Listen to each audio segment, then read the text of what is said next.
I think one of your big life decisions actually kicked off my editing career. Really? This is Tommy Dewitt, and if you happen to be like me, you probably know him as the T from TMS Productions. He is an absolute storytelling legend who, since leaving TMS, has actually worked full-time in the industry as a professional editor. And on top of that, he continues to make videos for his own personal channel, which has tons of great editing in them as well. Tommy has been an inspiration to me for a very long time, and we had an absolutely great chat with tons of awesome tidbits from him. Without further ado, let's dive right in. Tommy, my man, welcome to the show. I am so excited to have you on. I've been a huge fan for a very long time. Thank of you your so editing. much. I think we are going to get so nerdy today. And honestly, I'm super pumped because I think one of your big life decisions actually kicked off my editing career. Really? No. And I want to get into that. I want to start with that, and then we'll definitely get nerdy on editing. But Damn. Okay. we got to go back a little bit in the history books, because you used to be a part of a channel called TMS. That's right. Yep. For many The years. T in TMS. That's right. Shout out. And when you left TMS, I think there was a little bit of a hole in terms of a love for editing. Is kind of the vibe that I picked up on, because I actually worked with Mitch and Steve for quite a while as their editor after you left. No. Wow. I didn't know that at all. Well, nice to meet you, dude. That's so funny. Dude, that's so I'm laughing so hard you didn't know that. I love that. No That is idea. such a fun connection. No idea. That's awesome, man. That's so cool. So that was Yeah. like one of your first things that got you into it, or where was that on like Yeah. your editing journey? Well, so I had been doing all my own stuff, right? Because didn't really know how to get into the niche or what to do. And so I was just doing my own channel, which at the time was all camera based, Peter McKinnon, 2018, 2019 The vibes type thing. classics. The classics. The Yeah. classics. And I had my kid. Well, my wife had our kid, and just like did not have time to go out and film like camera related stuff. But I was like, man, I just really miss like some sort of creative outlet. And I saw that they were hiring for an editor, and so I just kind of applied on a whim, because I was like, yeah, I kind of know DaVinci, I kind of know editing. Like, let's just see. And yeah, long story short, started working with them. It was like a client project first. And then they were like, well, hey, do you want to do some of our YouTube videos? So a lot of the spec ad videos, kind of that era where they were doing all of the spec ad videos, was mostly No way. edited by me. Yeah. Those were so well put together too. That's awesome. That's so funny. I can't believe that's at a full circle moment here. This is sick. Right? And that's kind of my first big question for you, because, and they never told me that directly. That was just kind of picked up on the fact that I was hired and they wanted help with editing. And I know that's not always their favorite part. So, I mean, and you've done everything too. I see you as a very Swiss Army knife creator, doing Appreciate lots that. of different stuff. But like, where does editing fit in the pipeline? It seems like it is something you love, and I'm curious to hear some of your thoughts on that. I would say like 95% of the things I edit, like no one will ever see because it's client work. So my main like full-time job is a remote editor. So that's really, okay. Yeah, that's basically all I do. With my partner Dia, she's also, in the last couple of years, she's a very, very talented editor. So we kind of work as a team and just take on all sorts of projects. Like we just did a big TV show. We did like 5-6 episodes for that for a season. We're doing a web series. We've done lots of commercial work, real estate, tourism, like you name it. We've done a whole bunch.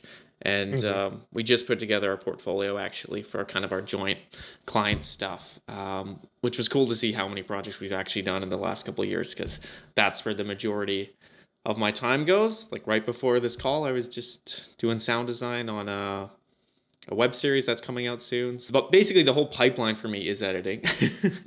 And then I do still, on the client side, I still do filming projects or photography projects, but that is, I would say it's more like 90% editing, 10% that. I do love doing that. Okay. And then when you bring in the YouTube side, that's where I focus more on the filming aspect as well. And then editing Yeah. is more of a balanced role in that regard. Yeah, because you did start your own channel after TMS, and it does Hmm. feel very just kind of like for fun, which I love. I mean, that's why I love it so much. And that makes sense, I guess, with what you're saying, where a lot of your work is very creatively based. So like the channel is strictly just what does Tommy want to spill out of the 100%. brain, you know, which I think is cool. That's something that I've been struggling with for a long time, which is when your hobby is the same as your job. I don't want to, after I edit, big editing day on a client project, the last thing I want to do after is sit down and then edit a YouTube video. So I've been really trying recently to split them as much as possible.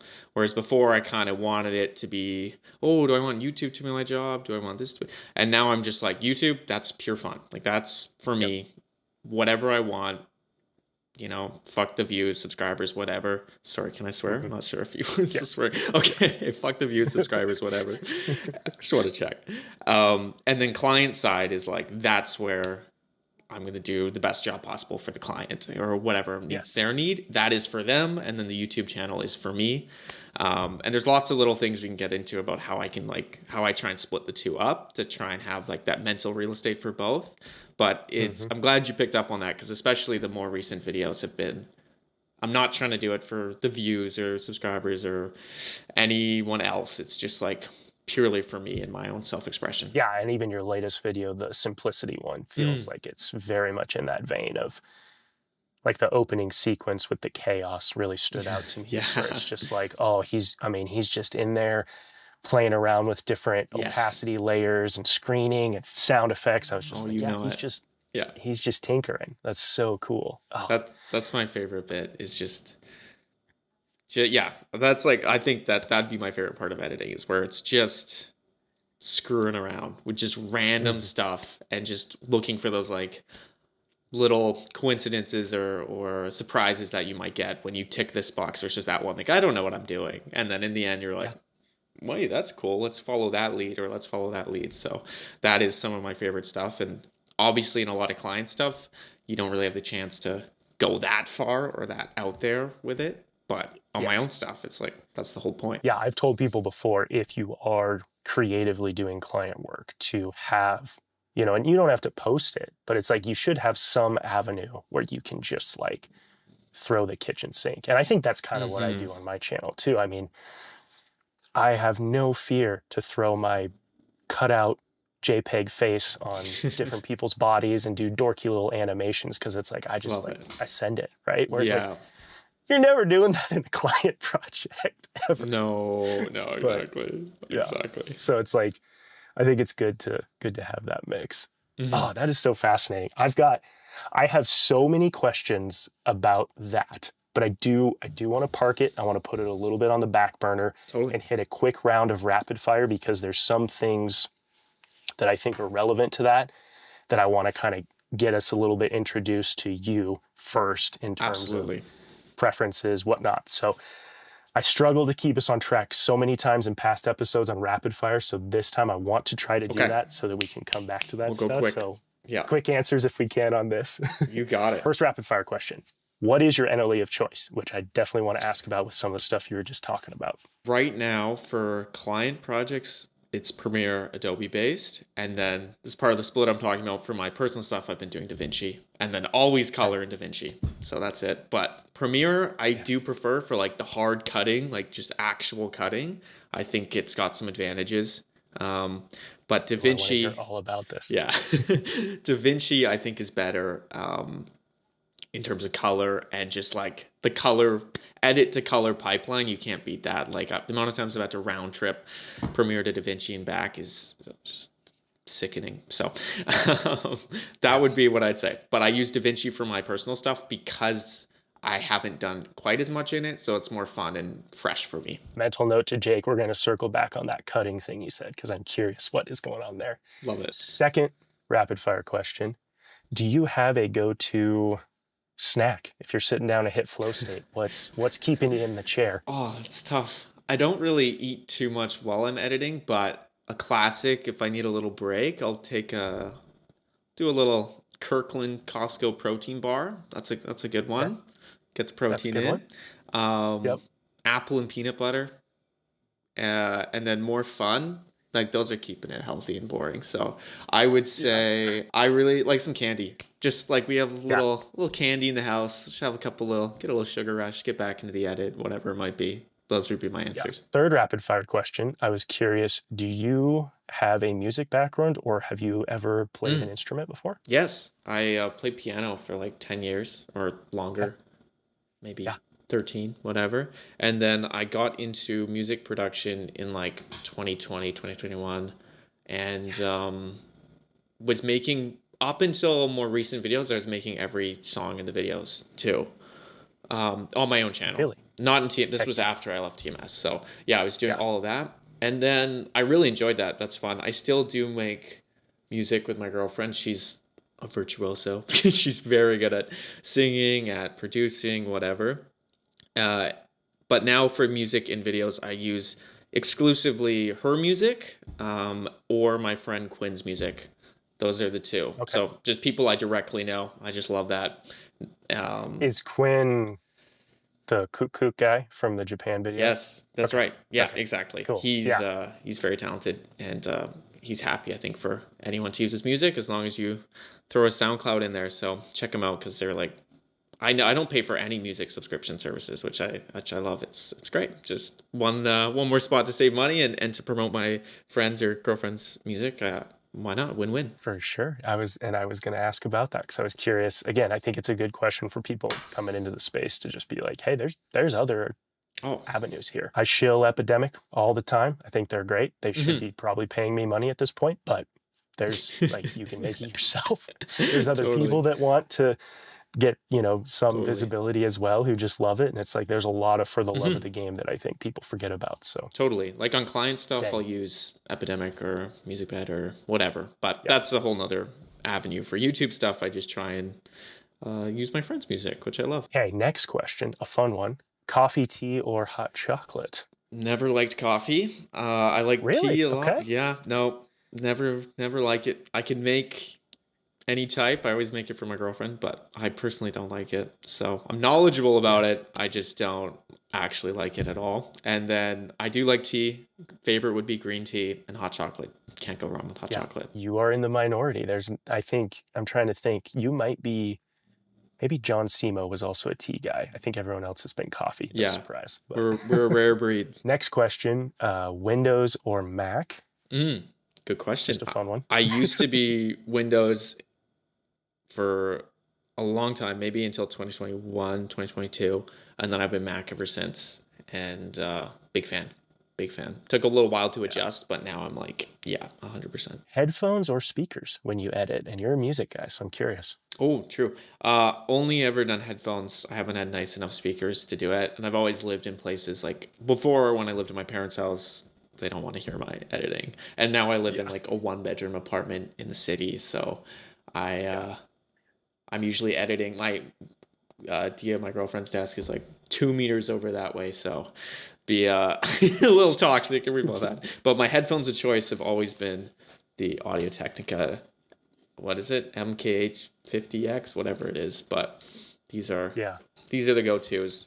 They're amazing. Good for music. Good for video.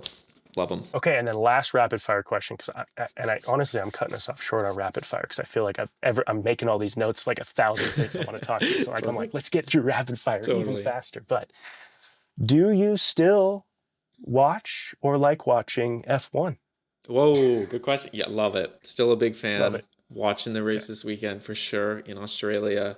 I'm actually going to because I live in Montreal now. I'm going to the Montreal Grand Mhm. Prix this year, which Ooh, is going to cool. be fun with my dad.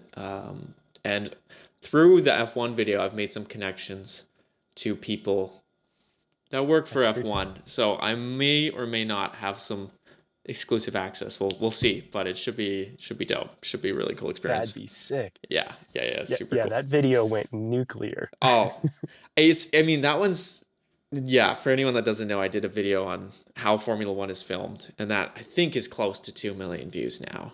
Um, out like, 2.2 last I is it? snapshotted it Jeez. yesterday. Oh my Yeah. God. Um, but yeah, it's kind of a blessing and a curse because like a lot of my audience is directly from that video. Um, Yep. which now I don't make F1 videos. Like I'm not an F1 YouTuber. I could have doubled down, but like that's not what I actually want to do. So it's fine. I just like make what I make and I don't really care anymore. But for a while it really like screwed with my head a bit in terms of like, Mhm. oh, are these people gonna like it if I do something different or whatever? But I did do a Yeah. follow-up, which I really enjoyed, which was interviewing a camera operator in F1. And we Mhm. did like a kind of it's not like a podcast style, but like a little more high produced video where we kind of talk about the aspects of his job and everything. And that was a really cool one. I like doing that a lot. I mean, just having been a longtime fan through like most of your career, as far as I can Thank tell, you. I just loved that I just loved that you made that video. And it definitely Mm, inspired me to kind of be like, okay, like what can you throw out there and just it's fine. And I think like you said, it is kind of a tough balance on YouTube of having something take off that maybe you don't want to niche down into, but also mm-hmm. like I don't know, for better or for worse, I think YouTube really views content pretty atomically anymore. So it's like to anyone out there, I think you can make absolutely anything. And if something takes off, that's great. And I think some people, I think the real ones, because the thing that I like about that video, right, is it's very much you. Like there's a Mm, lot of you talking. So it's like mm-hmm. if they really like Tommy, maybe they were there for F1, but they'll probably stick around for you, basically, Yeah, right? And I wherever I go think that next. Yeah. exactly. And I think that I don't know, I think people should embrace that more, which is tough. It's easier said than done. Yes. I've been there. I've been there. Absolutely. Yeah, yeah. No, the curse of the viral video or the blessing, however you want to see it. But I'm viewing it as a good thing in the long run Yeah. because why not? More people saw it, and I'm proud of the video. So Yeah, I had a for me, it was viral. It was not 2.2 milli viral, but I well, had yeah, a stupid. Gox editing breakdown video Oh, that I I spent. have to check that out. Dude, I spent stupid amount of time making Yeah, that video yeah. with like just motion graphics. Yeah, it was one of those videos that I was like, I had always been wanting to cook up, and then I Mm-hmm. made it. And it was funny because it didn't do well. And then he actually was like, "Hey, Jake made this cool video." Like, got a funny Whoa, little shout out, and cool. then it just like took off. Damn. Um, and it's just funny because same thing as your F1 video. It's like, wow, I really liked making that video, and I'm sure I will make another one, but I Mm-hmm. cannot do this back to back to back, or I will hate it. Right? Mm-hmm. Like it's, and so 100%. I've tried to kind of like have other editing type videos. I mean, these conversations are one, but other Mm-hmm. stuff where it's like, okay, is there a more sanity inducing format here? Totally. So, Well, congrats on the but success of that, though. I'm definitely gonna watch that after this. I love yeah, Gox and the videos I've seen from yours lately. I've been loving, so it's gonna be, as you said earlier, a match made in heaven. I can't wait to watch it. dude, he is Oh, he's the goat. stupidly good. He's He's frustratingly good at yeah, everything. bro. He's like a true renaissance man. He's one of those people you watch or like like put off slightly watching because I'm like, damn, this is gonna like, this is really gonna show me how good you can be. So he really forces you to look at your work in a different way and raise the bar or Mhm. just be like, damn, how the hell did you do that? For sure. But Yeah, yeah, he's like simultaneously the creator that like inspires me the most and makes me want to just throw away my laptop at the same time. there you go. It's like, You said it. I was nope. trying to explain it, but you nailed it. Exactly. Yeah. He's one of Yeah. those guys. You're like, damn it, you're too good. Damn it. You're But too good. Like, that's awesome. You got yeah. that shout out from him. That always is like we had that in TMS. Sometimes we do videos on like Sam Calder or Peter McKinnon back in the Yes. day, and Yes. we'd get messages from them, and it's really special when you're like, oh, you saw it and you liked it. That's so cool. So I love Yeah. that feeling. That's so special. This is a total side tangent, Let's but go. I do feel like lately, and maybe everyone has known this for forever, but personally, like with just the way social media is these days, like I've really been trying to, obviously the show is a huge helper of that. But it's like I've really been trying to introduce more social interaction like Mm. into the creative world that I'm in, because I think, and that's what I keep finding, is everyone thinks like, oh, this person's huge. Look at all these likes. They're probably so busy. Look at all these comments. But No, it's it is a like classic. Yeah. making real connections with people has just been like insane. And again, you would think that they would have no time for it or just like ignore you. And sometimes that happens. But a lot of time it's like, wow, I really appreciate that you reached out, Jake, and like talked to me about why this was so cool or whatever. And it's like, oh yeah, no, just 100%.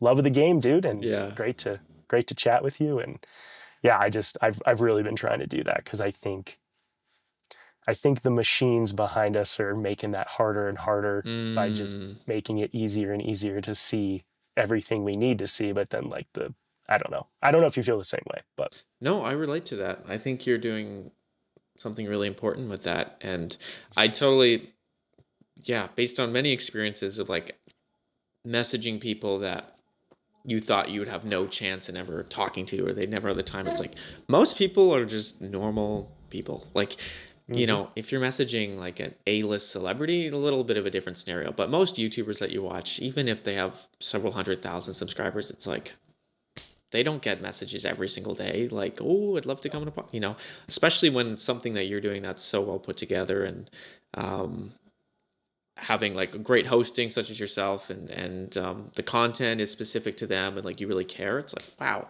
those opportunities are actually rare. So it's cool that you're doing that. And I'm definitely going to go through the catalog and watch your interviews with these editors. And yeah, it's amazing. It benefits you, it benefits them, it benefits the audience. It's like a win-win-win. It's just great. Unreal. It's keeping the humanity alive before we're all gone to the AI overlords. Fair. It's good. All right, sorry. Well, Oh, I'm going to say sorry, but I'm sure we'll have plenty more of them. I love tangents, but totally. Yeah. I do. Let's circle back to the Premiere DaVinci comment, because Sure. again, for some context, I started in Final Cut. I've used Premiere for probably 10 minutes and basically said no. Well, you're And gonna say then 10 years. I was like, damn, okay. no. Yeah, Like Premiere and I haven't even opened After Effects. fair. But I Yep, was yep. all in Final Cut, loved it, really had no complaints. And then again, just kind of between being a little bit bored, started playing around with it, and then working with Mitch and Steve, Mm-hmm. because they were all Resolve. And I was kind of like, well, I know it, but like not super well. But I was Yeah, like, yeah, I know classic. it. And then like on the job, Classic. I'm just like drilling into it. Yep. And have pretty much been split on both ever since, Really? and think they're Oh. both great. So I'm kind of curious to hear your split with Premiere and Resolve, Mm-hmm. and really, I guess what I'm saying is I prioritize so much on my channel, just right tool for the right job, right? Like Mm-hmm. it's fun to dunk on things, and I certainly do it on social media all the time because it's funny. But like at the end of the day, like you said, you're using Premiere for client work, and I'd love to kind of hear about that. You're using Resolve on the side. I'd love to hear about what's the draw Mm-hmm. there, like different avenues, different tools. Just walk us through that, because I find it fascinating. Love it. Absolutely. Yeah, I started making videos in like 2014 or something.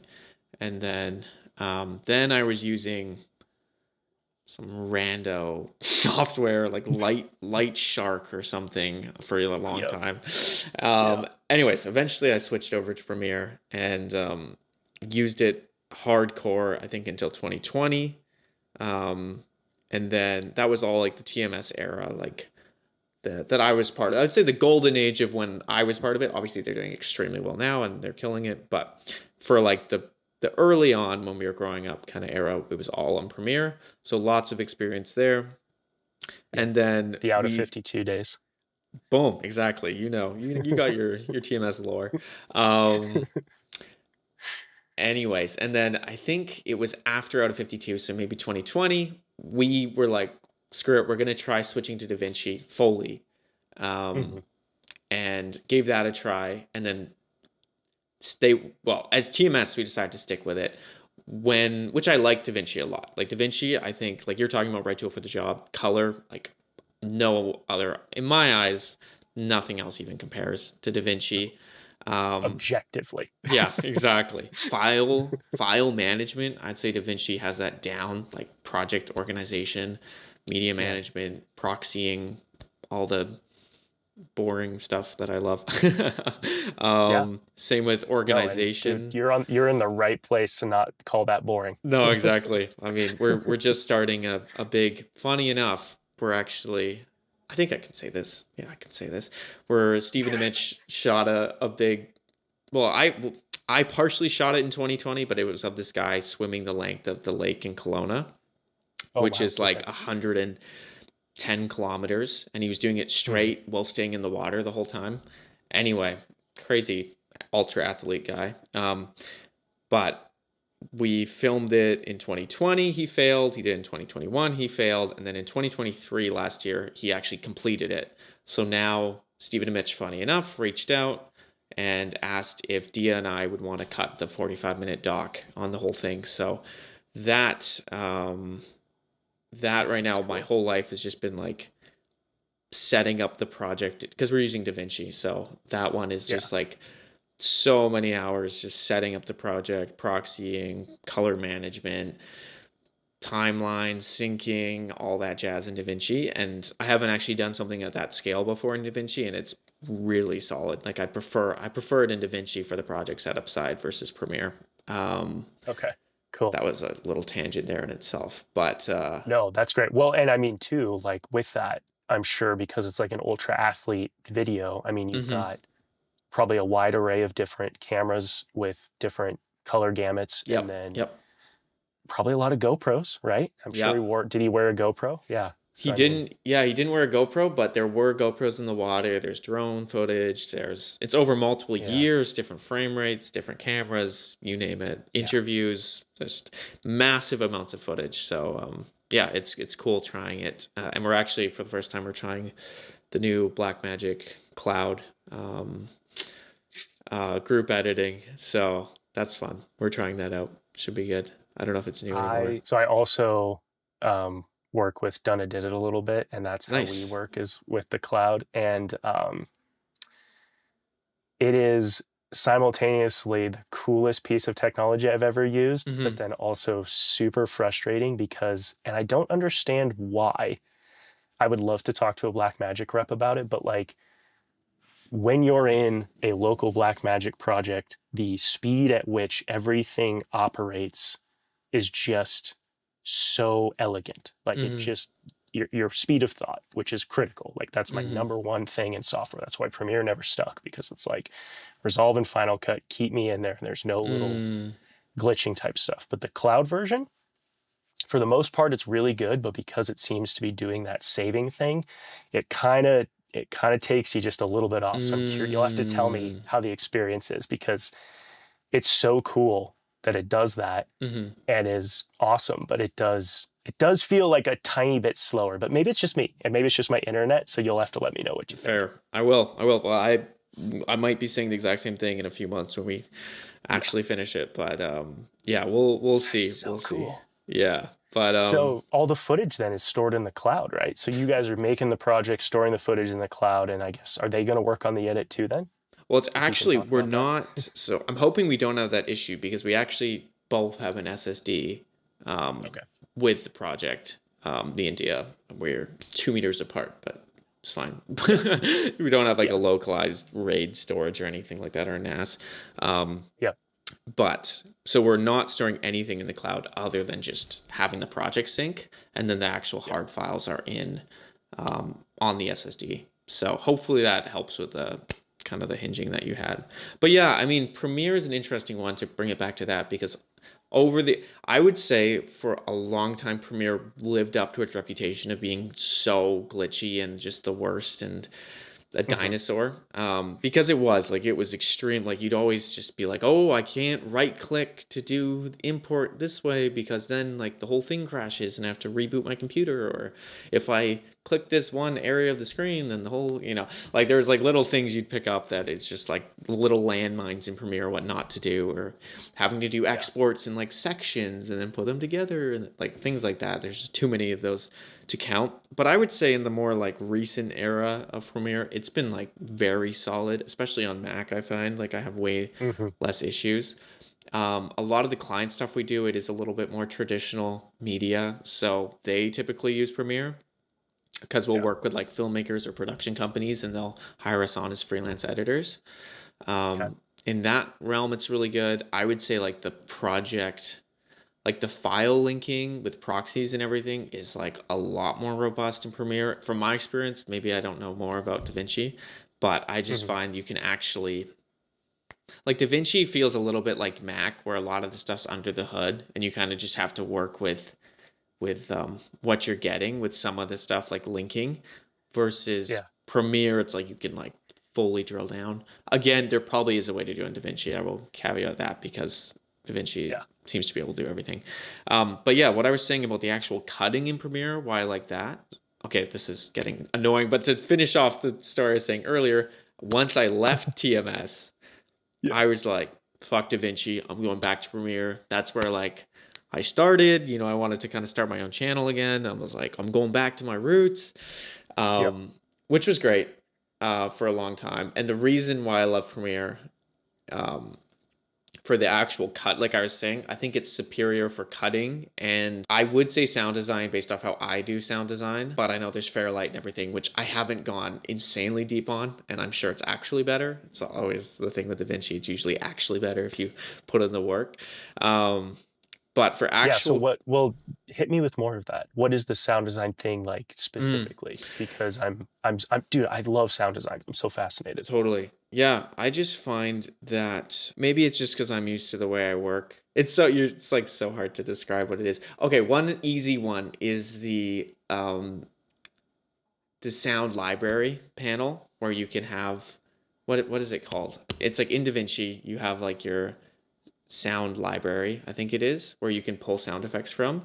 I don't know if you've Okay. used it or Like a not, power but bin type thing, maybe, or no, it's like its own window. It's like an effects or a metadata window. There's one that's like sound library or something. I maybe I might have the haven't name. used this. Okay. Yeah, so that is like typically you can link that to your master sound effects folder and Right. then pull directly from there without having to import all your sound effects in or selectively import every time. And you can demo real time in project, which is great. Like that's massive for me doing sound design. It works really That is well. cool. I would just say that Premiere's works better, and it doesn't do these weird search things where it doesn't show anything unless you search a word or you can't scroll through, or it just seems to be a little bit more finicky versus Premiere's Okay. media browser for sound design works so much better in my opinion. And then in the actual timeline, like just doing fades and like Premiere, I think like DaVinci sometimes feels like a little bit, I don't even know how to say, it's like a little glitchy, or like just the way it like animates everything. Sometimes it's Like feels, the stickiness of it. yeah, like it doesn't, I Yeah. feel like I can't trust it as much as I trust Premiere for like when I cut there. Like sometimes they have a little bit more fancy graphics going on and I'm like, wait, did it slide a frame or did it slip a frame or like whatever it might be? I think there's just some things, maybe it just takes getting used to. Multicamming I think is a bit better in Premiere. Syncing I would say I prefer Premiere's way of doing it. And then Yep. for actual like layering of tracks, like how the timeline actually works and moves, I prefer Premiere any day of the week than how Okay. DaVinci's like will auto scroll up and down and stuff like that. Like that to me just always annoys me, and it's not usually the workflow that I do. So Yeah. I don't know. We could get even more and more and more specific, but those are some like grievances with DaVinci that I prefer in Premiere. Yeah. But yeah, I don't know. They're both great. No, They're both I great. love that. I don't think, like you said, I think it's like A, it's your preference, what you think you can do your best work in and where you feel the most confident and comfortable. And then B, like what's the right tool for the job? Because like I would Yes. never, like we just colored a whole documentary thing in Premiere, and like while it works, I'm like, damn, I'm missing so many features that I do love in DaVinci. And Yeah. yeah, anyway, they each have their strengths and their weaknesses. I've never used Final Cut though. That's one I've never used. I think I've used almost everything else, but Final Cut I've never Tried, but I've heard a lot of good things about it too. Well, it's interesting you bring up sound design because that is one thing. It's so funny because like the UI of sound design in Final Cut I find to be my favorite. And the Wow. reason is that when you put something in Final Cut, it never overwrites anything else, which you can imagine for Mm, sound design is amazing because it's like, hey, just start throwing, my sounds down here because I want to kind of play with what goes with what sounds good. Does that one blend well with that one? Like just, I never want to worry if I'm losing something because I'm totally. going to then go back and retract, right? It's like, I Hmm. love that in Final Cut, I can just build this huge pile at the bottom and Mm, they always automatically go on top, right? Because of the way that it's right. designed with the magnetic timeline type stuff. So I love that in Final Cut because I just feel so free to have this canvas to just throw stuff down there and kind of tinker with it. But then, yeah, like Fairlight and mixing and bussing, like Fairlight Hmm. is like opening up Logic, which I've got a pretty good amount of Yes. experience Yeah, in yeah, yeah. too. And it's like Fairlight's so good. the actual technical sound is so much better in DaVinci than what I can do in Final Cut usually because it's just easier. But the making of it, I like better in Final Cut. So it's Mm, like you said, it's just funny how, yeah, different things are good at different things. And it's just a totally. bummer because you want the ultimate solution. But like you said too, the other thing is what someone loves, someone hates. So it's Yes. it's Yeah, no, exactly. There's no right one. Like in film school, because I did a year at film school, uh-huh. in Capilano in Vancouver. We had to use Avid, which I don't know if you've used Avid before, I've but not.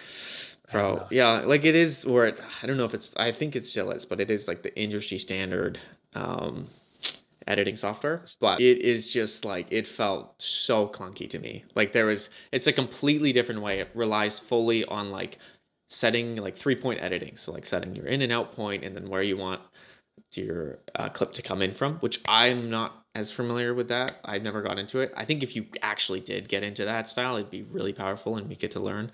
But just Hmm. coming from Premiere, coming from DaVinci, I was like, bro, this is painful to edit in here because there's so many modern features that it doesn't have. But yeah, anyway, Well, I'm yeah. pretty sure I could be wrong, but I'm pretty sure like I mean, Dune 2 was cut in Avid. Like Oh yeah. Oh, like it's still very much the thing that happens. any big movie you can basically name. I mean, with that though, it's like they really are just doing the cutting. And then like the Yeah. sound is like in Pro Tools, and then the color is probably in DaVinci, and like VFX is in something else. Whereas the beauty in DaVinci, more so than Premiere, is like you have edit, VFX, sound, color all in one. Whereas Premiere, Yes. kicking it out to After Effects with dynamic link and back, like that's always annoying. Like there's lots of advantages to DaVinci, and I would think looking forward, I would probably, like I've already merged my YouTube stuff in there and I've been actually enjoying it. I think I'd go more and more towards DaVinci, just because it Yeah. makes sense. It's way cheaper and works better on Mac, as you said, than Premiere would. Well, like you said, I mean, within industry, there's so like projects are so massive that having each person working on different lanes makes so much sense, right? Mm-hmm. Because it's just huge. But as we democratize more and more, as people are doing more with less, that's where like Resolve, I think, starts to take over because yeah, you're going to have people that are shooting, editing, coloring the whole movie. And that's just going to keep becoming more Yeah. prevalent because the tools keep making it better. I mean, that's why I don't really talk about cameras anymore is because like, Mm, dude, I've just finally bought like the S5 II and it's just like, nice. Yeah. this is less than $2,000. And I mean, you could make a movie with this camera. Totally. Like it Yeah, was yeah, so yeah. boring. It's like Yeah, I have a yeah, I cinema agree. camera that I'm just like filming a podcast with. Yeah, yeah, And yeah. like, and I think DaVinci is very on the same trajectory where it's just like, it's going to be that one day, maybe. But I yeah, think so. that's super That's fascinating. interesting about cameras though, because I agree. Like same with like I would say laptops to a certain extent with the new MacBook Yeah. Pro. Like I have the MacBook Pro M1 Max that came out a few years ago, but like I have, and for camera I have a Sony A7S III, and like I'm That's like amazing camera. I don't see myself upgrading anytime soon. Like if anything, it's like I love the camera, I love the laptop. Like I'm good. Like, whereas before I feel like there was like there was massive changes in like camera quality or this or that, or maybe I perceived it that and I was more of a consumer then, but I think it's a little bit of both. Whereas now I'm just like, I'm just psyched on the gear I have, and the older I get, the more experience I get, the less I actually care about the technical aspects so Yeah. much. Well, but Yeah. I think you're spot on though. I mean, we're not that old.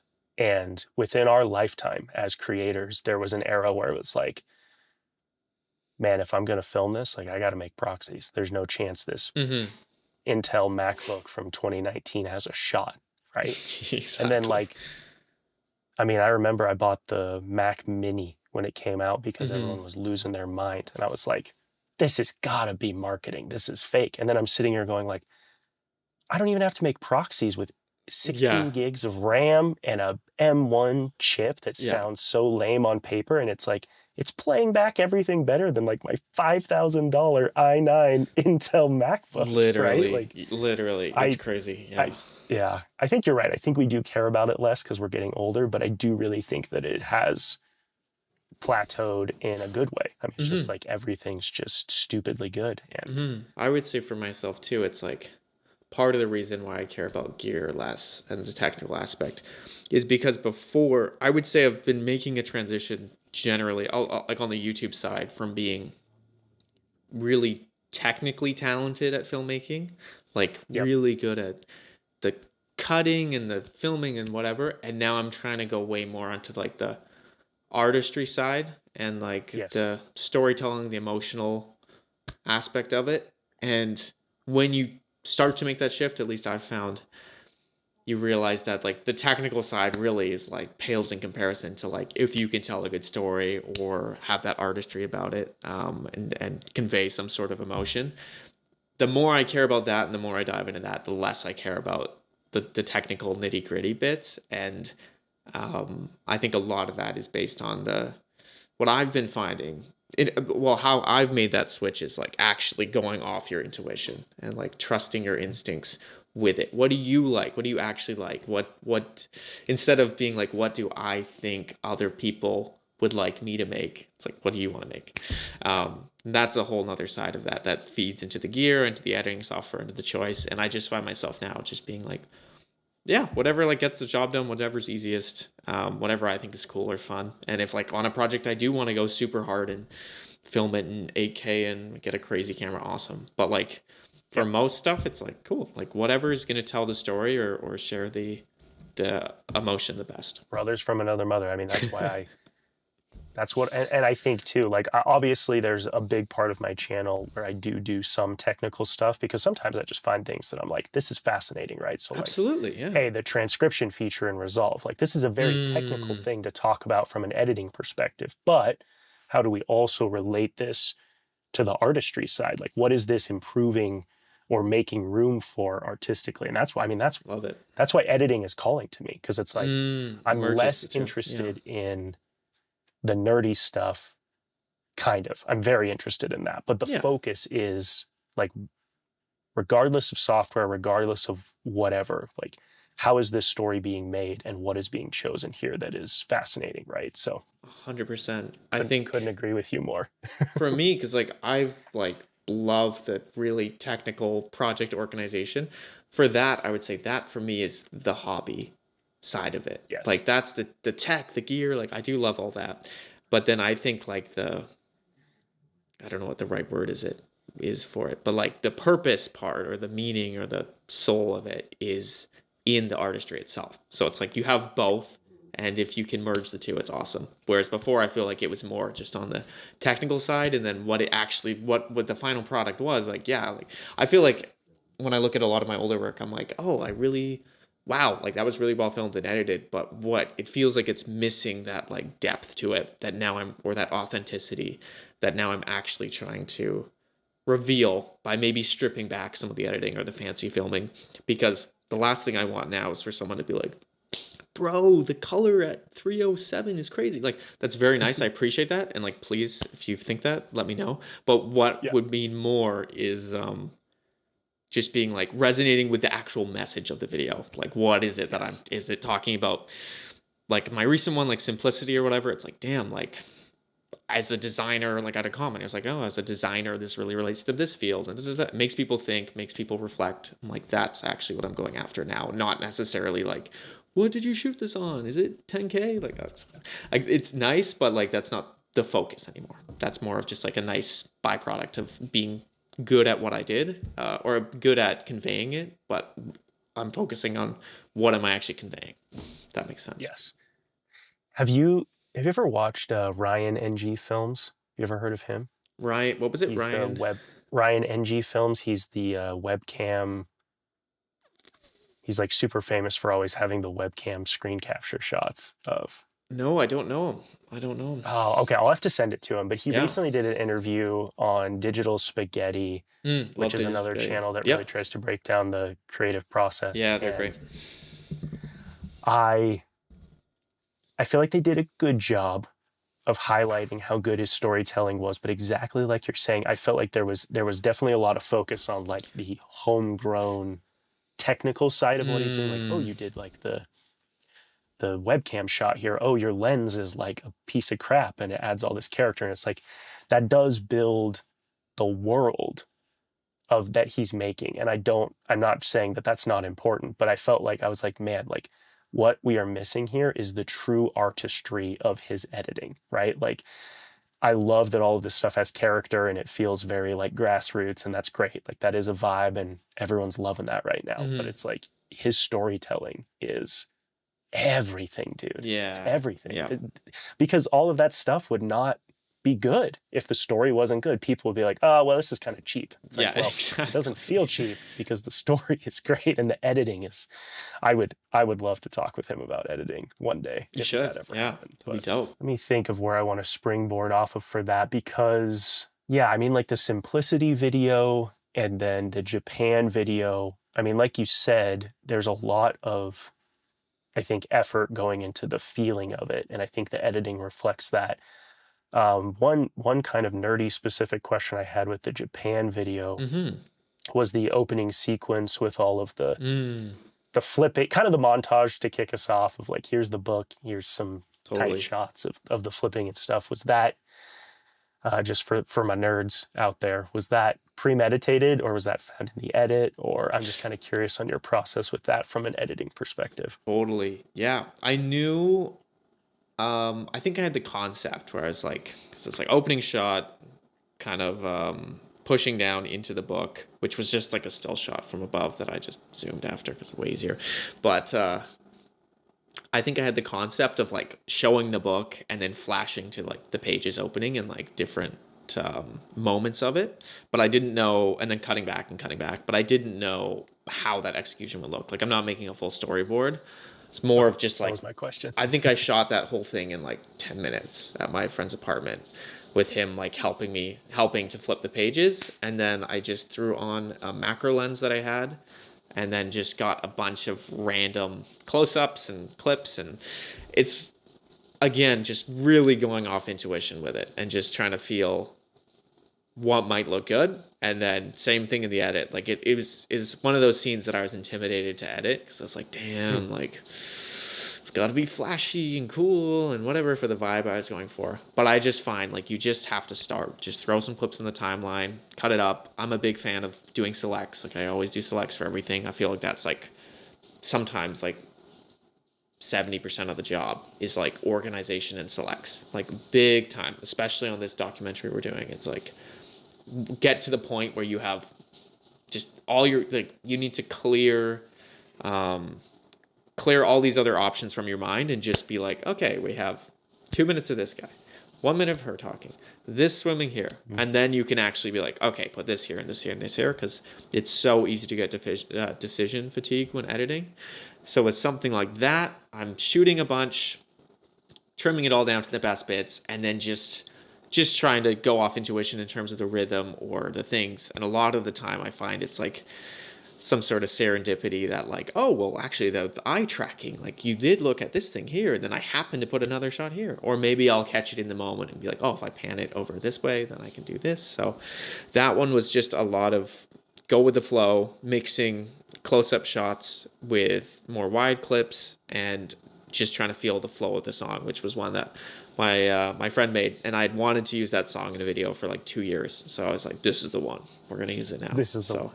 yeah, and just It is. that's one other thing I love about using my friend's music or music that I've made is like usually like it takes away the I know what you're talking about. Having too many options basically makes it exactly worse. yeah Choice paralysis. yes Choice paralysis. exactly because it's like you Yeah. go on to, let's say, nothing against these sites, they're amazing, I use them all the time for client stuff, but for specifically I'm talking from a creative lens and trying to do something unique.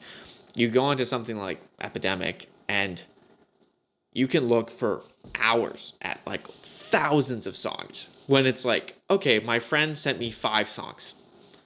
Oh, they're all kind of weird. They're like, some of them are cool, but like that's a different genre. And then I'm like, I'll just pick one. Like Hmm. I wouldn't Hmm. traditionally use it, but I find when you marry something that is unconventional with something that you would normally do, it can make something really special. So I love doing that kind Yes. of things, forcing myself to do something I wouldn't normally do, and that's a great way to do it. Is just by using one of the songs my friend made that week. I'm like, okay, sure. I wouldn't normally use it, but as a result, I think it makes your editing better and more distinctive. Well, and you said you've played around with music production too, and I've been finding that Hmm. recently. I have like a huge music background, kind of fell out of love Love with that. it in What down this sort of space. instruments were you playing, or like what was your background? I learned, so I did piano like my whole life. Love My it. mom, which I give her total credit for, even though at the time I was so frustrated with, made me Me learn too. piano Me till too. Yeah. I'm trying to remember what the deal was. It was she said, you have to take piano lessons till ninth grade, then you can play guitar. And I had been wanting to play guitar since like fifth grade because I was Oh like, my gosh. her and my dad like loved all of the big hair, like 80s stuff. And I was like, I need to be able to play this. And it like was like a total old school 80s metalhead.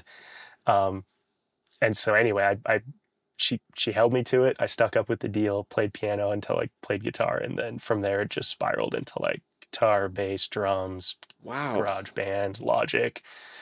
No real formal training outside of the piano stuff. All of this stuff after that was very like just figuring it out myself. Didn't Amazing. really like go to school for it or anything. Mm-hmm. Um, so like you said, I'm trying to get back into that because I think it's so fun. And the point I wanted to make was like with, open up Logic, find some kind of ethereal, whether it's a synthesizer or even just this piano. I mean, it's like you can create a mood with like 3 notes, one Oh, note. it's And like you unbelievable. said, it's Yeah. like almost just take away all of the choice paralysis. And it's like, yeah, I kind of need someone to feel this. Yeah. It's like, Yeah, done. yeah, that'll work. That'll work. It's like, Done. I'm trying to do that more. I love that. Yeah, I totally agree. And like you said earlier, it is a bit of a superpower with it. And realizing, like, I think it's always so funny. Like, I'll make a song, and I've traditionally used FL Studio for producing, but like, Uh-huh. make a song. I'm just looking at it as a song. I'm like, yeah, it's good. Like, I'm not a super talented producer by any means, but like, I'll make it. I'll be like, yeah, the vibe's there. It's pretty cool. And like, really like tinkering and obsessing over it. It's so funny though. As soon as you throw it behind a video or like something that you're making, you're like, oh, this is sick. What was I doing? So good. The Yeah. fireworks went off. Fireworks. Woo! But it really doesn't take much, and I think someone in your background, I totally encourage you to just try and just like, I don't know if you have done it yet or planning on it, but just like you don't need a lot to have it be like Mm-mm. totally new. And then there is something really special about being like, I made every single thing in this video was like Yep. made by me, and none of this existed before I went out and made it. So that's kind of the reason why I started. And now I've kind of, for me, the reason I stopped making music for all my videos is because I found it really became a bottleneck, and my like focus shifted because it's more of a hobby. Like I'd say like making videos has always been my true passion, but Mhm. it really became a bottleneck. Like I'd have the video ready to go, and then I'd be like, damn, well, I need to make like 7 songs, so I'm gonna go in here. And versus now I'm like, damn, like Dia, like that's her true passion. Quinn, that's his like main love in life. I'm like, why don't I just like spotlight their work and work with them? And it's dope. I mean, I can Yeah. just be like, yo, can we actually end it 4 seconds earlier on like a big like, nah? And it's like, cool, yeah, I got you, dude. Like throw it in there. Like you can't do Yeah. that with pre-made music. So I'm kind of lucky in that regard. But if anyone out there has like any sort of little bit of music background or just wants to try. It's like you said, it doesn't take much. It could be like a note on the piano and it could change the whole vibe. We've all seen the trailers where it's just that high one piano note, and Yeah, it's like, Dark oh, it Knight. sets the tone Yeah, immediately. It's like, dude, that was one note, that was yeah, one key with a ton of reverb. so Like sick. it's not much. Well, gosh, I could talk about this for hours because I actually recently I haven't been a huge Beast Philanthropy viewer, and I need to go Mm, watch because I watched an interview with Dan Mace, and I made a little video about yeah, this where he talked about how he Colin Smear. scores everything. Yeah, yeah. Yes, love that one. Yeah. Or Oh, is was it it? Colin and Smear or editing? It was both. I Okay, think he one of talked the about it two. on Yeah, both. yeah, probably similar. Yeah, Yeah.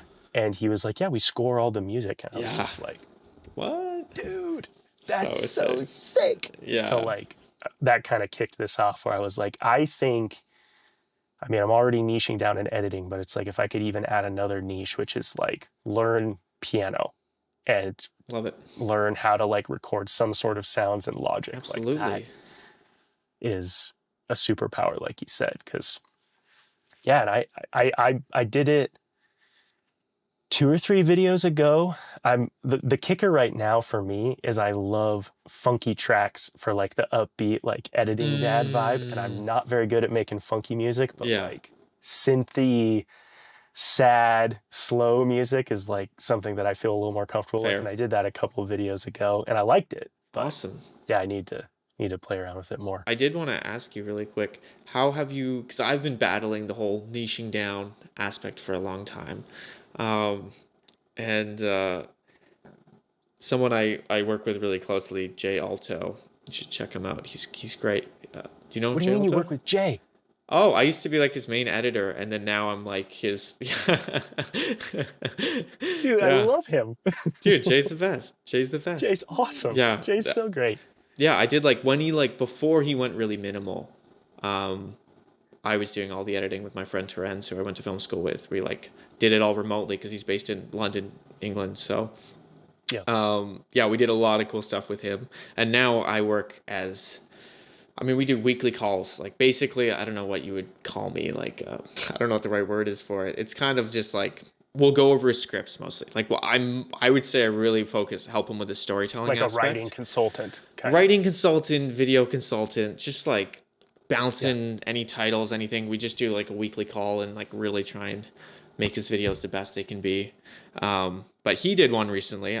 I'm not sure if you've seen it, but on like niching down and his take on it, where he's like, "Don't do it." Like for me, he's like, "For me, I don't want to do it. I just want to make what I want to make." But it sounds like you're having a completely opposite experience, which is you're like you feel so free by niching down. Like, how has that been for you?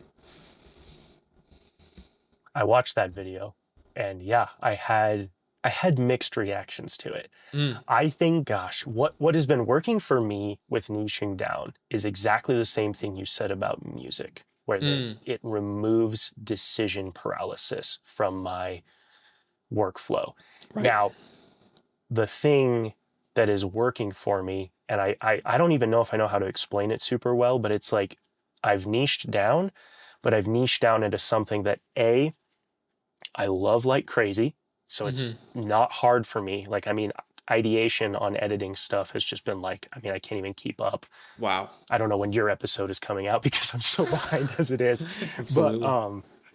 so like that's a big part of it is like really feeling a voice for a niche. But then also personally, like I mean, I'm niching down, but like, dude, I'm niching down on editing. Like Mm, editing is everything, right? Like it's allowing me to kind of talk to you and sort of put this umbrella on editing, but we've talked about filmmaking, we've talked about computers. I mean, it just really is totally. the bedrock for so many things. So for me, it's kind of been this way of like, what is my North Star? Mm, And that guides me, but it can really be a lot of things, right? So I found that to be really love that. helpful personally, which I think I just kind of have. I've never been diagnosed with ADHD type stuff like that, Mm. but I do believe my brain is just chaos, and having a North Star helps Yeah, a lot with that. absolutely. Um, and yeah, I really like editing. And two, I think I've found, and this is the part that I struggle to articulate, is that I personally have found this split really nice because even though I have a lot of interests with my chaos brain, I don't love digitizing all of them.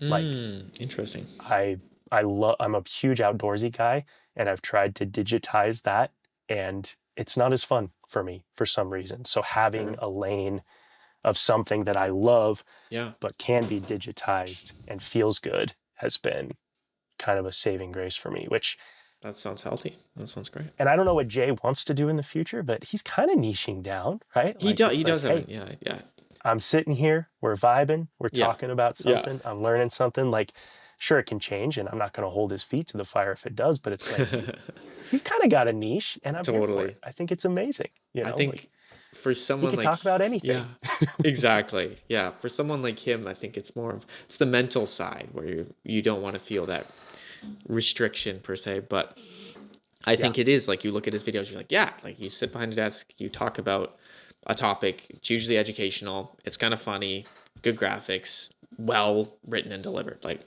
that sounds pretty specific to me. Hmm. For myself, it's interesting because I've been really going through a metamorphosis is a little dramatic, but a change with That's a great word. oh, thank you. A change with how I view YouTube because before for a long time I think it was kind of like, oh, do I want YouTube to be like my full-time thing? Like, do I Yeah. want it to, and then it's like, but then this client stuff I'm doing is kind of weird. And like I've really, as I've mentioned earlier, tried to be like separate. Like I'm just trying to Hmm. make YouTube for fun. And by that, I'm like, oh,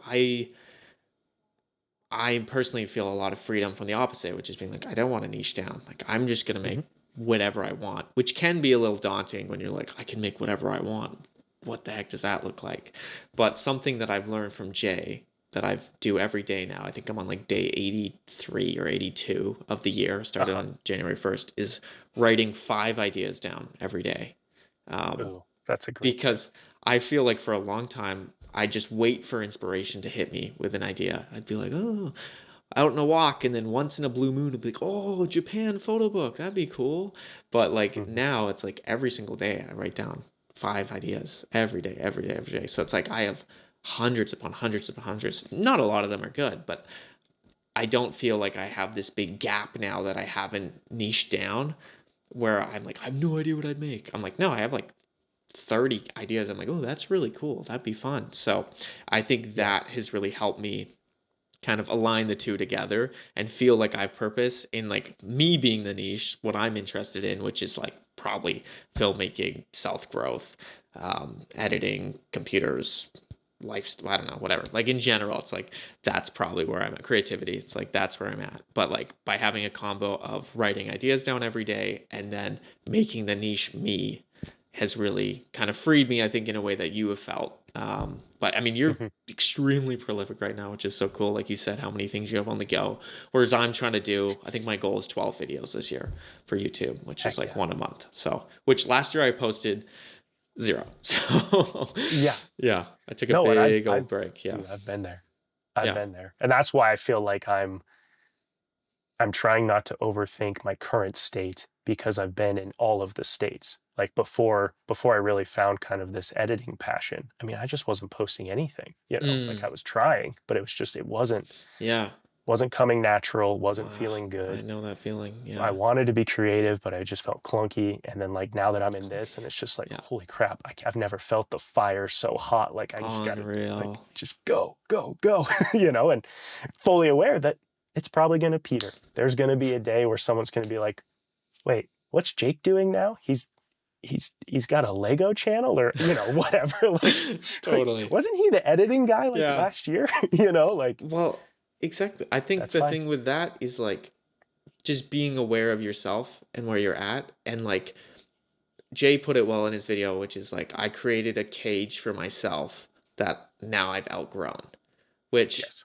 the cage being the niche, obviously. So as long as you grow your niche with you and it is Hmm. what you want to do, then you're great. And if that your shift, if your interest shifts, then just shift what your niche might be or what kind of lane you want to create in and not holding yourself hostage to what you previously thought you wanted to do or you previously enjoyed. Because really in that mindset, what you're saying there, your voice, your perspective, and your style almost becomes your niche, right? Hmm. Which is Exactly. freaking sweet.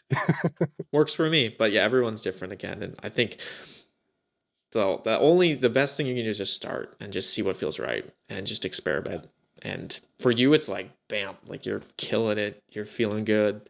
That's obviously what you should be doing. But like, say you were like, I'm niching into editing. And then you're like, oh, God, like, I don't, it's probably not the right move. Like, you just got to listen. Yeah. And I think it's like, don't do what's easy, do what's the most exciting is something Yes. I really like doing. So it could be easy to say for me to be like, I'm just going to do editing tutorials. But I'm like, that's not exciting to me. Like, yeah, I definitely Mhm. bring a lot of value.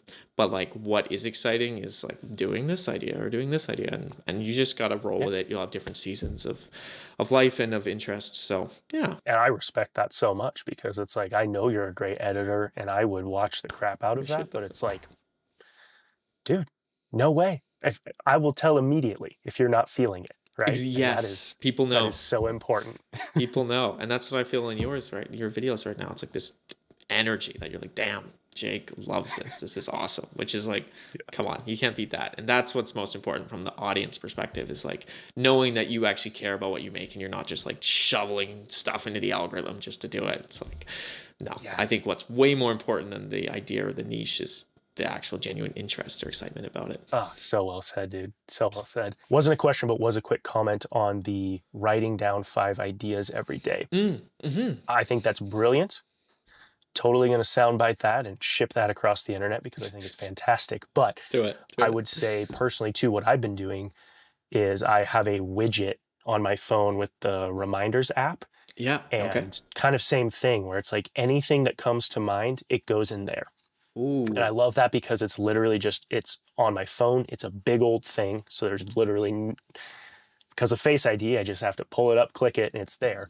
And I can just write stuff down. And then basically, I don't have any sort of attachment to anything that goes in there. So all the Mm, ideas get in there regardless of good, bad, whatever. nice. And then as I review it in maybe a more formal process, like a Google Doc or whatever, like stuff Yeah. gets checked off that is just by. It's like, nope, chaos brain, that That's a idea good was way to do fun. it. It's out of Yeah. here.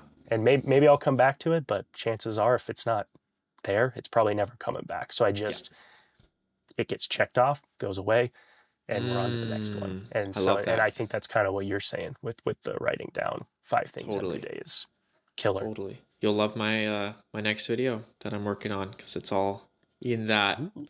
avenue. I don't have the right name on it totally, but it's something about becoming a collector or the collector's handbook or how to be a collector. And it's all about Ooh. kind of a lifestyle or a way of living, which is like you said, exactly. Like I would say you're very much a collector. It's like actually, first of all, noticing what's going on around you and what you like and paying attention and being present and then capturing it, I think, in a very organic way for you. And I'm not trying to make like I've tried the whole second brain thing. I've tried stuff like that. For me, I don't love it. I feel like it stifles creativity rather than like promotes it because it puts this pressure that everything you capture has to be like able to be searched and indexed and found. But I think when you release that idea and like all the stress and the time that takes to manage stuff like that and just do something simple like yours or what I do with a note, it's like I think intuitively or whatever it might be, the most important things will stick with you and you'll be like, oh right, that idea from 3 weeks ago, or like you jotted that down in your reminders thing, like that was cool. So um and then capturing little, like I always capture little quotes or bits from a podcast or a video or a painting that I saw that I liked or a song that was cool. Like it could be across many different disciplines. That goes into a Yeah. whole nother thing that I'm sure I'll make a video on, but like diversifying your inspiration outside of the one algorithm or on Instagram or YouTube or whatever, because otherwise you're just going to keep regurgitating what everyone else is making, rather than actually getting inspiration from real life or from a conversation or whatever it might be. It's kind of hard advice to hear, and I don't think it's always the easiest to swallow, but it's like, man, going out, touching grass, living Touch life, grass is the seeing best advice different ever. things. Yeah. It's like, I love the internet. It's amazing, and I'm, doing all of this on it, but Hmm. there's something to be said about like, go do something out of your Totally. zone. Go flex the brain. I hadn't heard about, what did you say? Second mind, second brain? Second What is brain. that? I Oh, don't even know okay. what that is. I'll give like a 10-second summary for people that don't know. It's by a Okay. guy called Diego Forte, and it basically is, the concept is like you take your brain and all the thoughts and ideas that you hold in your brain and you put it into a program like Notion, or like maybe a fancy note-taking app like Obsidian, where you can make like links between ideas, basically make a database for your brain but on your computer, or on the internet. So it's like if you read a book in your note, you like to highlight, you take that, instead of the highlight just being in the book, you then digitize it and then you connect it to this idea, and then you, so it's like building a web of connections, which I know for some people they love it and they swear by it. That's awesome. But for me, like I've tried Obsidian, these fancy apps, and like I'm someone that's so susceptible to like getting like trying to like get the fanciest app to do the most simple job, and it's like, bro, like now I'm just like Apple Notes for everything. Like I just Yes. cut myself off because like I will procrastinate by like trying to find the best solution for something where Yeah. I'm just wasting time. I'm like, you're not actually making anything, like you're just doing busy work. So that's the Hmm. concept, and what I'm basically saying is like, well, that's nice. I find for me, you spend so much time maintaining a system like that and like Yeah. stressing about perfecting it that you lose, it's less productive for myself. And I find you're, I think you have to trust your subconscious more and be like, oh, it will recall the things, the quote that I like the best in the audiobook that I listen to when the time's right, or just jot it down once and like have some very light, simple system like your reminders one, or like with me with my notes,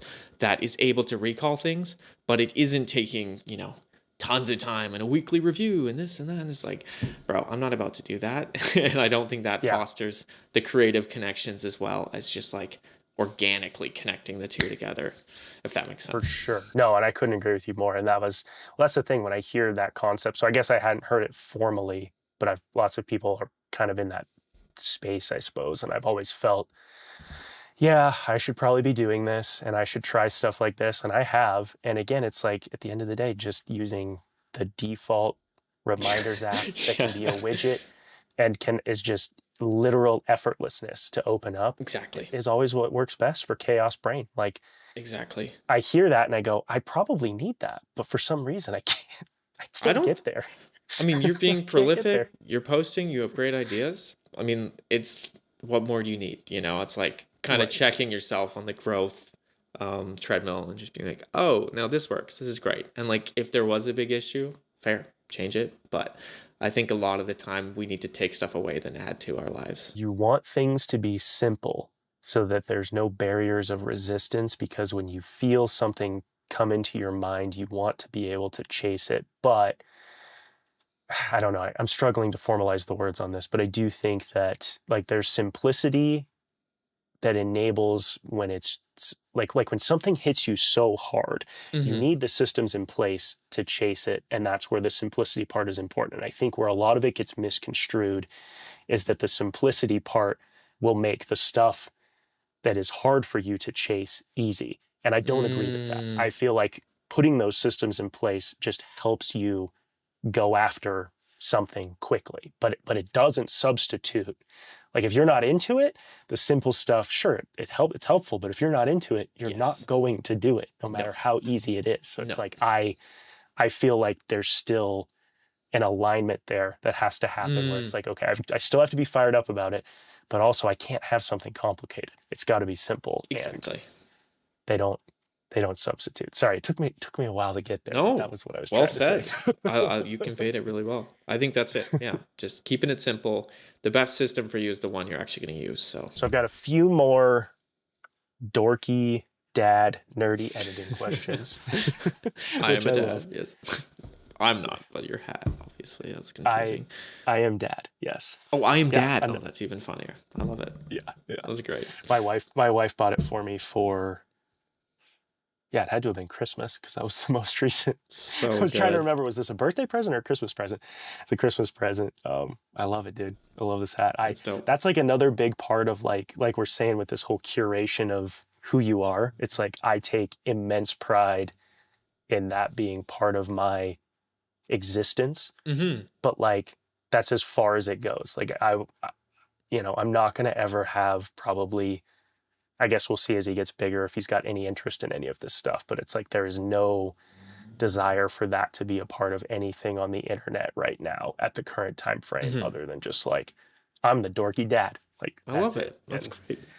but That sounds really so healthy. That's good. no, the question I had was, and again, we're getting real in the weeds here, but I love getting in the weeds, is Dope. if you had to give advice to someone starting out in editing now, because I mean, Mm. you're a professional editor, which is so sick. You've probably got more of a title than most of the people I've talked to, which, No, I yeah, doubt it, but we'll see. titles aren't important, but I mean, you do it for your job. Yeah. Like what is some advice you would give, right? Like I think a lot of Mhm. people here probably are starting into editing, curious about editing. Mhm. Um, what would you say? I feel a lot of the times I'm like, I wish I could go back to when I first started because you see editing through such a different lens, and I have to check myself and be like, no, this is so cool. You're like taking sections of clips and you're putting it together because it's like you just build your own workflows with it. But Yeah. so I mean maybe that's the first piece is don't lose the magic of that and like really lean into like how cool it is that you can like I love it with a client when they're like, "Oh, can we take out that bit where I said this?" And you're like, "Yeah." You're like, "Really?" I'm Yeah. like, "Yeah." Yeah. So, yeah, I would try and keep that beginner's mindset as much as you can where it's fun and it's exciting because that's the best. And the further you go, the more you'll want to stay in a place like that. But for actual editing tips, I mean, number one that I'm just learning is more and more and more important the further I get into my editing career is organization and selects are huge. Like I said earlier, I would argue that it would be about 70% of the job. Like which Yeah. sounds crazy, but it's like editing is so many editing entails so many decisions that the more you can cut them down, the easier it is. You have to try and make it as easy as possible for you to see an overview of the story, and then you can Mhm. work from there. So selects for people that don't know, just cutting down all your footage to just the best bits, and then you can pull from that pool. So it's just all about reducing the amount of footage you have as well as organizing it. Like it's a classic is just seeing like people not working in bin structures and having just everything in one bin, which I know some people work like that, that's fine. But like for your own sake, and it's good to develop habits like that early so that when you are working on 3 terabytes of footage, like it is very, you can find what you want and having those systems in place. And then maybe Yes. I'll do one from the artistry side. I think I've said this word a lot, but I think just lean into your intuition with it and your instinct Okay. and don't overthink it. Like, what do you like? And what looks best to you, what's the most fun, and then if you do get stuck, I find you probably have experienced this lots. You'll be editing along and then you run into a problem and it's like, shoot, I'm gonna take a break or I'm gonna do this. I would encourage you to just sit in that and just actually try and break down what the issue is. It's like, oh, okay, well, this shot ended too early, and then it's kind of clunky into the next section of the edit. Like, and just like, if you sit there and just give it, and it's good advice in general life, but just sitting in that moment, thinking of the different solutions and moving from there, I find that's always helpful because then Yeah. you don't build it up in your head like it's this really difficult challenge to edit. And then maybe the final piece of advice I'd have, because as I said, editing is a lot about decisions, is when possible, just A B test things. So it's like Mm.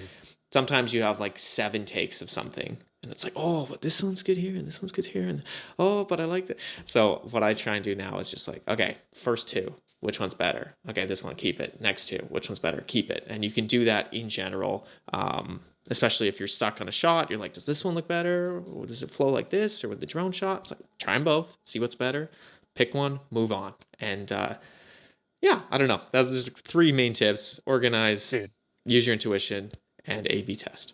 the A/B testing one I love, and I don't know if I've actually specifically verbalized or done that myself, but being able, yeah, just kind of almost create like a little bracket of Yeah. this shot, that shot. And it kind of, because when you do it that way, again, we've talked about that a lot in this show. It's like, I mean, there is from one point just the tree of webs of Yeah. decisions that could happen. I mean, it's like Oh, it's there's a nuts. lot of Yeah. frames in a lot of clips that could do anything. So like you're saying, when you A/B test, you're basically taking one and kind of removing, instead of being like, let's factorial compare every single option. It's like, okay, Yeah. just this one, which one was better? That one, and you're removing Boom. some of those Well said. branches. Reduce. That's would be my main thing. Which, yeah, I mean, that's editing. It's reducing, right? It It's is. reducing but keeping value. It's boiling away water, which is Yeah. Well said. Yeah. such a crazy job. It is wild when I think about it. Like I'm just taking, or like I love when it's like looking at the raw footage on a hard drive, and you shove raw footage and clip and audio or whatever, and you're like, wow, just took that and I made this from it. Like that's insane. Wow, It's crazy. it's Which very goes with your rewarding. keep the magic tip. Yeah, I forgot I said that. Yeah, I agree on that one. Keep the magic, keep it fun, keep it weird, and yeah, I think keeping the magic part of it is just the intuition and having fun with it and not thinking of it as this like, because for a long time my relationship with editing, and still to some degree, especially client stuff, is like, oh, it's the hardest thing in the world. It's so difficult. Just grinding in there, like really a kind of a negative relationship to it. But the way I've worked on improving that is just like actually checking myself in these moments. I mean, like, oh, no, this is kind of fun. I'm just picking the best part of this interview. Okay, oh, that's chill. And then like, oh, I'm just choosing what clip goes next. Like breaking it down into those little moments and being like, oh, I actually really enjoy every part. And then kind of demystifying this whole like impossibly hard job and da da da da. It's like that's really helped me. I think too, another thing that I sometimes tell people is, it's not the most practical piece of advice, but it is kind of a mental thing to think about. And I think this does kind of come from my Final Cut background, is back in the day when we were, which this was before my time, but you know, I mean, when we were doing film video, you have one track, right? Like you're Yeah. splicing together film. And I kind of try to tell people to think about that, because you're right. I mean, with all the software and the tools and how many different tracks you can have, it's like, that is so great and you will utilize it. But when you're starting out, just kind of think back to the old days of there's 24 frames in a second and one track, and just kind of think like, what needs to come here? What needs to come next? And again, there will be those complicated moments where it's like, well, yeah, I need to have B-roll on top of this. But that's the way that I try to think about it. It's like, how would you have done it before it got super complicated? And the complication's great, but keep it simple. And you were kind of hinting at that too. A nerdy question about the selects stuff. Do you do a separate selects timeline and then drag stuff from your selects timeline into another timeline, or how do you typically tackle that? I am still figuring that out. I do it different a lot of the times. Yeah. I love it. Yeah. It depends. I used to do like the pancake timeline, right? Stack timelines where you have selects above and you drag in below. Did that for a long time. Never loved that. Yeah. I don't do that as much anymore. Sometimes typically I'll start with a roll, whatever it might be. It just depends on the project again. I don't really have. Yeah, I don't know. I'm kind of at a loss here. I think my go-to recently, 2 separate timeline tabs, and then I will go into my selects, copy a section of shots that I think would work next, paste it into my main cut timeline, and then drag and move them in place from there, and then go on to the next one. But yeah, always having separate selects timelines is pretty huge for at least my workflow, especially in bigger projects. Like the bigger you go, the more important organization comes, but becomes. But a smaller project you can get away with a little bit less. But yeah. How about you? Are you? I mean, that's kind of why I was asking, because a lot of people have historically told me like, oh, pancake editing's great. I'm like, I don't know what it is. For some reason, it doesn't work. And so what you're saying really resonates with me, where it's like, even if they are in separate timelines, going to it, extracting, copy pasting, and then fiddling from there for some reason feels better. I can't articulate why, but that's probably just the subjectivity of it. But I'd say like in editing, like actually, this is good because you work with Stephen and Mitch, but like I would say from my knowledge of them, they're a little more on the kind of like all edit in one timeline and like complicated layers, like lots of layers and Mm-hmm. stuff, like always Mm-hmm. like dragging clips over and doing stuff and like, you know, where like I am a lot more of just like simplify. Like my main timeline is like solid. Like I don't have a bunch of random clips at the end after, like that, like little Yeah. like things that I drag. It's just, or like tons of unnecessary layers. Like sometimes, like if needed, I'll do as many layers as needed, but I try and keep it as down. Like it doesn't look as impressive, but it's so much more clean and organized. Huge fan of multicamming now, especially on anything like bigger with more than one camera. Like that has changed Yeah. my life massively. But yeah, I just try and keep it as simple as possible, and then like whatever is at the latest of my main, whatever sections at the end of my timeline, that's free, like that's where I'm working, that's where all the hard cutting's happening, and I'll move it into place Yeah. as we go. But yeah, that's keep it very clean, very organized, very simple. No, I love that. Yeah, you all the chaos. Like if you were to have like the crazy timeline snapshot, you'd have to include all of the other timelines of like, hey, Well, exactly. Yeah, this is what I'm bringing into the clean version, and like this is exactly. atomic, this is pure, this is where I'm building frame by frame. Yeah, But like, don't look up at the other stuff because it's exactly. crazy. Exactly. That's a great way to put it. Yeah. I'm in good company because I can talk about how much I love doing selects and stuff because it's so boring. If you're not into editing, it's so boring, but So yeah, no, exactly. I know it's I'm so like, fascinating. yeah, exactly. No, not a lot of people want to hear about it, but it is like transform my editing when I started doing that. Because Yeah. otherwise you just miss so much. It's crazy. You have to Yeah. know your footage before you can cut it. I mean, you don't have to, but it's going to be better if you do. I personally have found that when I'm having to cut corners and I don't know my footage, like usually I can get away with it. But hmm like if it's like time constraint or whatever, but it's like I never want that. You hmm know, hmm like if we can work around a deadline or fake it in so I can see everything, that is absolutely the preferred Totally. solution. Because A hundred you sure percent. hate it when they're like, well, what about this shot? And you're like, yeah, it didn't make it, but you're like, dang, I don't know if I saw that part or whatever, Yeah, right? It's no, like that's exactly. always sucky. Yeah, absolutely. One thing I did also want to ask you too that I meant to ask a lot earlier with again, we're talking about organization, we're talking about selects. hmm On that big doc project, you said you're using Resolve. I've been loving the transcription feature. Are you going to use it for this to try to like Mm. get written versions of all the documentary stuff? Because that seems like that's a place where I would just like use the crap out of that. And I've never Yeah. done anything big enough yet to actually use it for that. No, that's fair. I haven't um just been so many project setup stages so far that like haven't quite got there yet.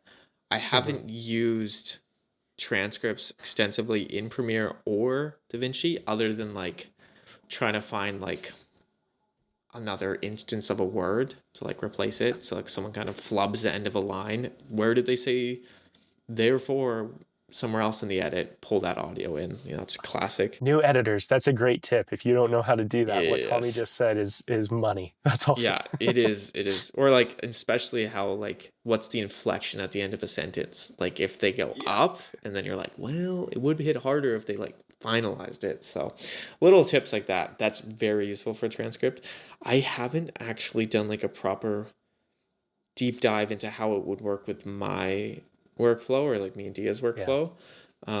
I'm sure it would be good. I should you're making me think I should look into it more because I Yeah. my fear is that I do love seeing the picture with the like something about having the clip in the timeline itself and like really Yes. seeing what you're working with for both. But I think it is so powerful for like, oh, did they talk about this? Oh, cool. Okay, here we go. Yeah. I know there you can do a full edit with it though, so I should look into that more. No, and I agree with you, and I don't think I would recommend to not do what you're saying. I've used it completely supplementally, and then for a doc, I've thought about it a lot. Again, I haven't actually done it, but I think it would be really nice to transcribe everything. Mm-hmm. And I've even thought like because I've actually copied and pasted it into Word documents, I thought that it would be pretty Oh, sweet to do that. And then like say you just really need to not stare at the screen anymore, like just yeah. pick Do up a the paper edit. stack Yeah. of paper edit and just like find stuff that's interesting. And then of course, you're going to go back and watch it and make sure Yeah. it still kind of feels like what you're thinking Of because the course. delivery, like you said, could be totally wrong. But being able to just like have a physical version with an ink pen is Yeah, actually really nice. that's dope. I've never tried that. So yeah, I've played around with it because I was thinking about the concept of it, but as far as actually rubber meeting the road, I've never had a big enough project to see if Mm, it's like truly valuable. It's sweet. It's pretty cool. And it like you is said, so powerful. like finding little bits in similar words and things like that. I mean, it just speeds that process up so much, which yeah, it's not getting rid of the foundation, but for certain supplemental things, it can really help augment Totally. some stuff that gets painful. So, Absolutely. Yeah, it's pretty incredible. do you have, and I guess you've kind of got the Premiere Resolve background, but I'm a big hotkeys nerd. Mm. Do you got some hotkeys that you would recommend to people Ooh, if they haven't heard of ones that might be important? And I always like to hear this because selfishly, I'm thinking about it too. absolutely. I'm like, yeah, I'm a hotkey nerd too. Like I'm Okay. so many shortcuts for everything that um let me think here. I'm trying to think of something that's a little bit like outside of the norm that I would do. One that I like in Resolve, especially with the format of like doing multiple timelines for selects and stuff. If I hold Command on Mac and then I use like I guess I'll show the camera, but the little side forward and back buttons on my mouse, that'll Okay. switch what timeline I'm on. So I can just go Ooh, like over here, copy, boom, boom, over, back, and it will just cycle through. Like up goes to the right, down goes to the left. So that one's nice. that's a Um, great one. yeah, Damn, that I love one's that one. Shit, I might have to set that one up. Yeah, That's it's awesome. good. It's good. It's really good. One that I stole from Sam Colder is tab for your what is it called? Media pool on tab will just open your media pool and close it Oh, in okay. DaVinci. Hmm. And then shift tab will do inspector. So you can just quickly be like dun dun dun dun like open and close them. Um, That's good. that one's really nice. Especially because for some reason they take up so much space. It's nice Uh to be able to throw them away. That's where Premiere has my heart because you can Okay. Yeah. fully customize the window. And like a lot of times Yes. in DaVinci, I get annoyed. I'm like, bro, like I would like this panel here or over here. In Yeah. Premiere, not an extension, but a pro pro move is getting the Excalibur plugin, which Okay. basically brings up a little search window, and you can search and apply like any effect, any you can duplicate and increment a timeline. So it will go like, oh, from V1, it'll go same thing, V2, and archive the other one. It's like insanely powerful. So look up Excalibur. Um, Okay. that one's unreal. Rapid fire ones would be comma and period for nudging a clip, one frame. That's huge. I use that all the time. Okay. Um, Yep. option command right or left arrow with a clip selected will swap it in the timeline. That one's Yep. great. It's a great one. Um, I'm a big fan of like ripple trim either side. So I always have that in 4 and 5. So cut and ripple one way or the other. And then the Yep. slip tool, which I put to Y. I don't know what the actual word is in DaVinci for it. I don't it's like you have the little Yeah. pointer and then it's the tool next to it where it's kind of the Yep. multi-tool, you can do whatever. I use that all the time on slipping clips back and forth without changing the in and out points, or Yes. especially useful on audio. Like if I have a certain sound effect in there and I know there's multiple instances of it, like let's say footsteps, and I want to just switch it up a bit, or if I have ambience and I want to get a different section, I just slip it to the side and then I have like a fresh one every time, which is really cool. Anyway, there's a couple. Dynamite. There's a couple. Dynamite. Those, dude, everyone, get out your pens and papers, write those all down. Those are sweet. Those are great. Yeah, Yeah.